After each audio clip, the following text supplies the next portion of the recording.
کہ قرات جہرن کی تھی، عید نماز کی طرح 2 رکعتیں تھیں، لیکن صحیح بات یہ ہے کہ جو امام شافعی رحمۃ اللہ علیہ کا بھی موقف ہے کہ آپ نے نماز عید کی طرح نماز ادا کی تھی، یعنی پہلی رکعت میں سورہ قرات سے پہلے 7 تکبیریں زائد اور دوسری رکعت میں 5 تکبیریں زائد، یعنی آپ نے نماز ادا کرنے کے لیے پہلی رکعت اللہ اکبر کہہ کر سینے پہ ہاتھ باندھے، ثنا پڑھنے کے بعد پھر 7 تکبیریں زائد کہیں، ہر تکبیر کے ساتھ ہاتھ اٹھا کر ہاتھ باندھ لیتے، اللہ اکبر اللہ اکبر اللہ اکبر اللہ اکبر اللہ اکبر اللہ اکبر اللہ اکبر، 7 تکبیریں زائد کہنے کے بعد پھر آپ نے قرات کی۔ سورہ فاتحہ کے بعد پہلی رکعت میں آپ نے سورۃ الاعلیٰ کی تلاوت کی، سبح اسم ربک الاعلیٰ، اور اس کے بعد رکوع کیا، سجدہ کیا،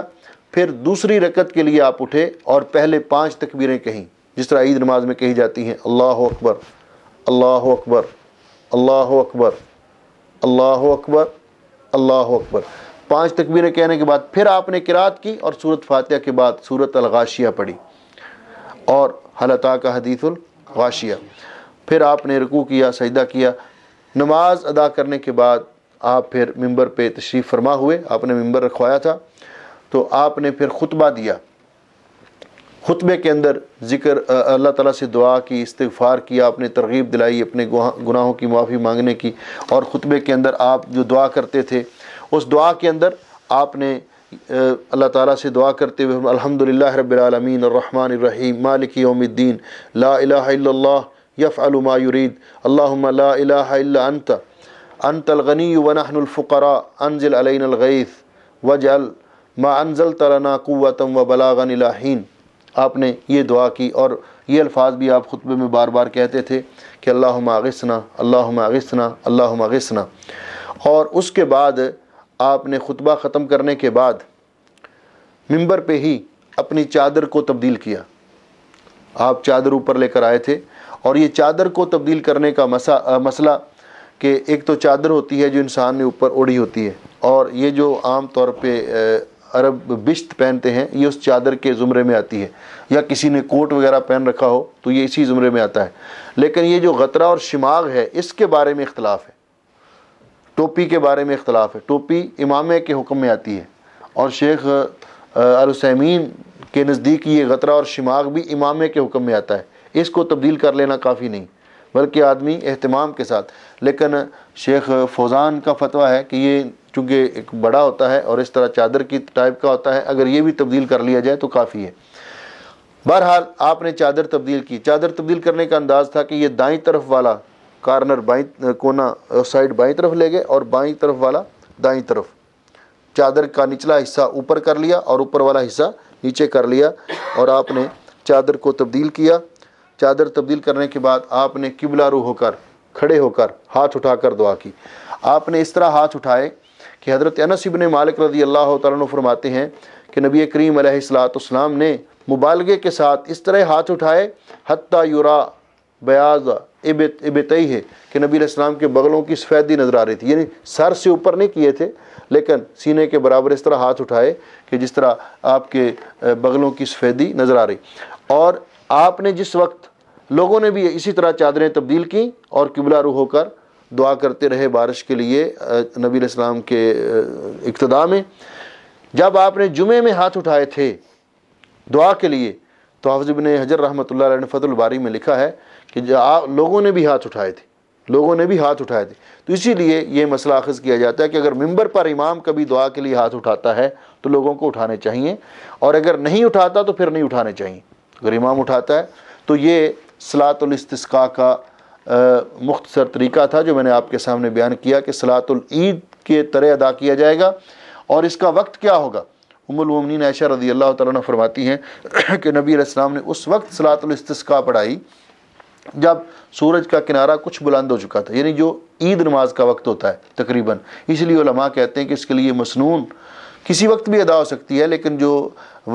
جس وقت میں رسول اکرم صلی اللہ علیہ وسلم نے ادا کی وہ تقریباً عید نماز کا ہی وقت تھا کہ جس وقت میں نماز عید ادا کی جاتی ہے۔ اس طرح آپ نے جب بھی صلاۃ الاستسقاء ادا فرمائی یا اس کے لیے دعا کی تو اللہ رب العزت نے بارش ضرور عطا کی، بارش ضرور عطا کی۔ اس لیے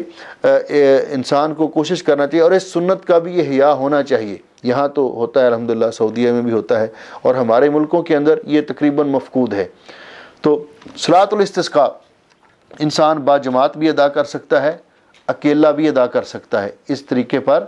جب بارش کی ضرورت محسوس ہو، اگر اس کو نہیں کوئی جماعت ملتی تو اکیلا بھی ادا کر سکتا ہے۔ اور عمومی طور پر بھی آدمی نمازوں کے بعد یا جب بھی دعا کرے تو بارش کے لیے اکیلا بھی دعا کر سکتا ہے، ضروری نہیں کہ جماعت ہی، اور جماعت ہو تو یہ بہتر ہے اور یہ مسنون ہے۔ دوسرا تھا مسئلہ صلاۃ الکسوف یا خسوف کا، تو میں پہلے بھی اس کے بارے میں بیان کر چکا ہوں کچھ، کہ یہ نماز اس وقت ادا کی جاتی ہے کہ جب سورج یا چاند کو گرہن لگتا ہے۔ اللہ رب العزت کی نشانیوں میں سے یہ نشانیاں ہیں، اور نبی کریم علیہ السلام کے دور میں جب سورج کو گرہن لگا تھا تو اس دن رسول اکرم صلی اللہ علیہ وسلم کے فرزند ارجمند سیدنا حضرت ابراہیم رضی اللہ تعالیٰ عنہ کی وفات ہوئی تھی، تو آپ کو بڑا صدمہ تھا اور غم تھا۔ تو صحابہ کرام نے یہ سمجھا اور کہ یہ آج سورج گرہن لگا ہے تو آپ کے فرزند ارجمند کی وفات کی وجہ سے۔ تو نبی علیہ السلام کو جب پتہ چلا تو آپ تشریف لائے، آپ نے لوگوں کو خطاب فرمایا اور فرمایا اس کنسیپٹ کو بھی کلیئر کیا کہ یہ بات درست نہیں ہے، بلکہ ان الشمس والقمر آیتان من آیات اللہ لا ينکسفان لموت احد ولا لحیاتہ، کہ سورج اور چاند اللہ کی نشانیوں میں سے دو نشانیاں ہیں، ان کو گرہن اگر لگے تو یہ کسی کی موت یا زندگی کی وجہ سے نہیں ہوتا، بلکہ اللہ تعالیٰ اپنی نشانیاں دکھاتا ہے کہ یہ میری نعمتیں ہیں، جس طرح میں نے ان کو نور اور روشنی بخشی ہے میں ان کو بے نور بھی کر سکتا ہوں، اور جس طرح اب میں اس کو بے نور کرنے پر قادر ہوں اسی طرح قیامت بھی برحق ہے، قیامت کے دن بھی ان کو بے نور کر دوں گا اور ان سے روشنی سلب کر لوں گا۔ ایسے موقع پر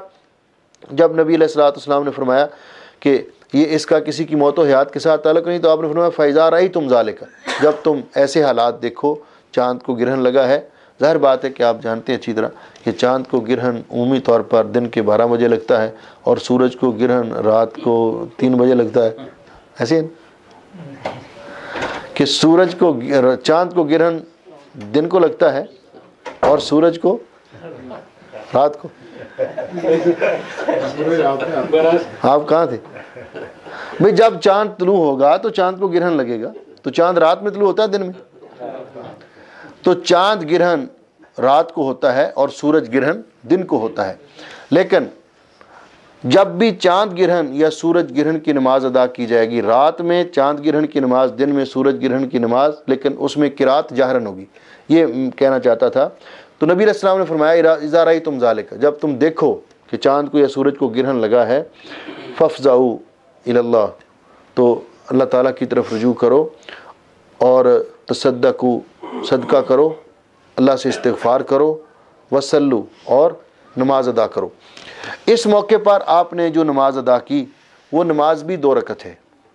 وہ نماز بھی 2 رکعت ہے، اور اس میں قرات آپ نے جہرن کی۔ پہلی رکعت میں آپ نے اللہ اکبر کہہ کر ہاتھ باندھے، ثنا پڑھی، سورۃ فاتحہ پڑھی، اور پھر کہیں سے بھی قرآن پاک کی کوئی سورت لمبی آپ نے تلاوت کر سکتا ہے انسان، تو آپ نے لمبی قرات کی۔ اس کے بعد اللہ اکبر کہہ کر رکوع میں چلے گئے، رکوع سے اٹھے، سمع اللہ لمن حمدہ، ہاتھ اٹھائے، ربنا ولک الحمد حمدا کثیرا طیبا مبارکا فیہ، پھر ہاتھ باندھ لیے، پھر سورۃ فاتحہ پڑھی، قرات کی، اور اس کے بعد پھر کوئی اور سورت پڑھی اور قرات کی قرآن پاک کی کسی اور مقام سے جو پہلی قرات سے کچھ مختصر تھی، کچھ قدرے۔ پھر آپ نے اس کو قرات کو ختم کرنے کے بعد اللہ اکبر کہہ کر ہاتھ اٹھائے، اللہ اکبر کہہ کر رکوع میں چلے گئے، اطمینان کے ساتھ رکوع کیا، جو قدرے لمبا رکوع تھا، لیکن پہلے رکوع سے، پہلا رکوع بھی لمبا تھا لیکن یہ رکوع پہلے رکوع سے قدرے مختصر تھا۔ پھر آپ رکوع سے اٹھے، سمع اللہ لمن حمدہ، اور ہاتھ اٹھائے اور دعا پڑھی آپ نے، رکوع کے بعد کی دعا ربنا ولک الحمد حمدا کثیرا طیبا مبارکا فیہ، اللہ اکبر کہہ کر پھر آپ سجدے میں چلے گئے، سجدہ کیا، پھر سجدوں کے درمیان اٹھے، سجدوں کے درمیان والی دعا، پھر یعنی 2 سجدے مکمل کرنے کے بعد پھر دوسری رکعت کے لیے اٹھے۔ تو دوسری رکعت میں بھی آپ نے اللہ ہاتھ باندھ کر پہلے قرات کی، قرات کی، لمبی قرات کی سورۃ فاتحہ کے بعد، سورۃ فاتحہ پڑھی اور اس کے بعد لمبی قرات کی، جو قرات پہلی رکعت کی قرات سے مختصر تھی۔